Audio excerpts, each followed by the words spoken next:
निवडणुकीआधी मोठा राजकीय भूकंप होणार, गिरीश महाजन यांनी हे भाकीत व्यक्त केलं।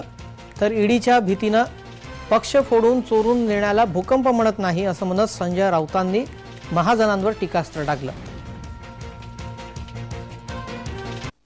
काळामध्ये तुम्ही म्हटलं होतं की शिवसेना राष्ट्रवादीचा नंबर झालेला आहे, आता लवकरच तिसरा देखील भूकंप होईल असं म्हटलं होतं। बघा, निवडणुकीच्या आधीच होईल, आपल्याला कळेल अजून काय काय होतंय, कुठल्या पक्षात काय काय घडतंय म्हणून। पण निश्चित मोठे मोठे भूकंप आता निवडणुकीच्या तोंडावर म्हणजे 15 दिवसामध्ये 20 दिवसामध्ये आपल्याला झालेला बघायला मिळतील।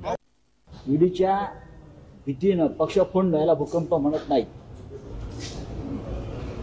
ईडीचा वापर करून विरोधकांवर धाडी घालणं आणि त्यांना तुरुंगात टाकणं याला भूकंप म्हणत नाही, त्याला डरपोकपणा म्हणतात। मर्दा असाल तरी सगळे ED, CBI, income tax, police हे बाजूला ठेवून मैदानात या, मग तुमच्या पिचक्या मांड्या कसा आम्ही फोडून काढतो त्या बघा।